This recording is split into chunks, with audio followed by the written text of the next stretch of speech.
গণমাধ্যমের এই স্বাধীনতার বিষয়টি, বিশেষ করে সম্প্রচারের বিষয়টি নিঃসন্দেহে অত্যন্ত গুরুত্বপূর্ণ।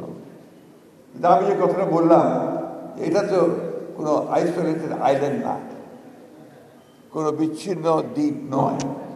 এই দেশ যা, এই দেশের কাঠামো যা, এই দেশের আমরা যারা সরকারে আছি বা সরকারে নেই, বিরোধী দলে আছি, যারা সাংবাদিক করছি, সব মিলিয়েই কিন্তু আমরা। সেই জন্যে আমার কাছে মনে হয় যে শুধু সংস্কার যদি আমরা হৃদয়ে ধারণ না করি, মনের মধ্যে না নিই, পরিবর্তন করতে না চাই, তাহলে এইভাবে সংস্কার কতটুকু সম্ভব হবে আমি জানি না। বিজেপির মূল প্রস্তাবের মধ্যে আছে সম্প্রচার মাধ্যমের জন্য আলাদা আইন, জাতীয় সম্প্রচার কমিশন, ওয়েজ বোর্ড ও চাকরি নিরাপত্তা, দেশের সব টিভিকে পে চ্যানেল ও শিল্প ঘোষণা, টিভি লাইসেন্স নীতিমালা ও মালিকানা কাঠামো নির্ধারণ, সম্প্রচার সংবাদের জন্য কোড অফ এথিক্স ও রাজনৈতিক অঙ্গীকার। আপনার এখানে অনেকে আছেন, আপনারা জানেন যে 1975 সালে একদলীয় শাসনতা বাকশাল প্রতিষ্ঠা করা হয়েছিল। সমস্ত পত্রিকাগুলোকে সেদিন বন্ধ করে দেওয়া হয়েছিল, মাত্র 4টি পত্রিকা ছাড়া। সেই পত্রিকাগুলো সরকারি নিয়ন্ত্রণে চলছে। এই অবস্থা থেকে শহীদ প্রেসিডেন্ট জিয়াউর রহমান তিনি যখন রাষ্ট্রপতি দায়িত্বে এসেছেন, তখন কিন্তু তিনি একটা মুক্ত সংবাদপত্রের ব্যবস্থা করেছেন, স্বাধীন সংবাদপত্রের ব্যবস্থা করেছেন। এবং তখন অনেক সংবাদপত্র বেরিয়ে এসছে এবং সংবাদ মাধ্যমগুলো চালু হয়েছে।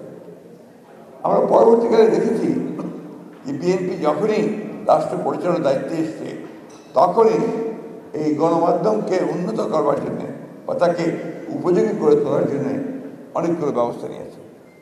তার মধ্যে আজকে যে আপনার এই টেলিভিশন চ্যানেলগুলো আমরা দেখছি, সেই সময় কিন্তু কাজগুলো শুরু হয়েছিল। আমাদের কমিটমেন্ট খুব পরিষ্কার।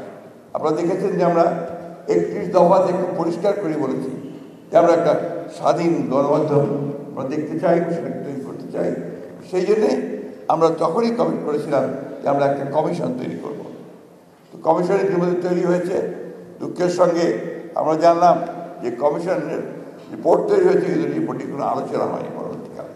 যাই আমরা আশা করি যে আমরা যদি আপনার সরকার পরিচালনার দায়িত্ব জনগণের মাধ্যমে পাই, তাহলে আমরা নিঃসন্দেহে এটাকে অগ্রাধিকার ভিত্তিতে আমরা দেখবো বলে আমরা বিশ্বাস করি।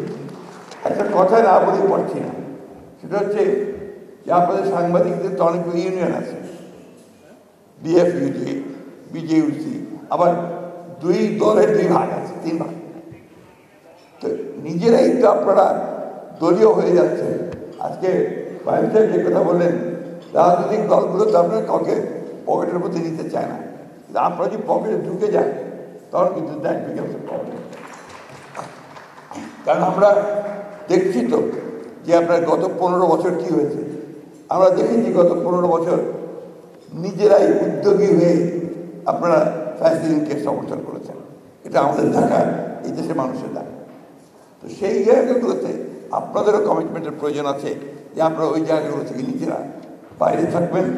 আপনাদের কমিটমেন্ট থেকে জনগণের কাছে আপনাদের আপনারা স্বাধীন সাংবাদিকতা করবেন।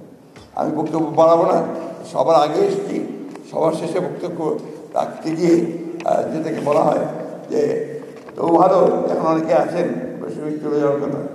তো আমি আবার ধন্যবাদ জানাই যে আপনারা আমাকে দেখেছেন।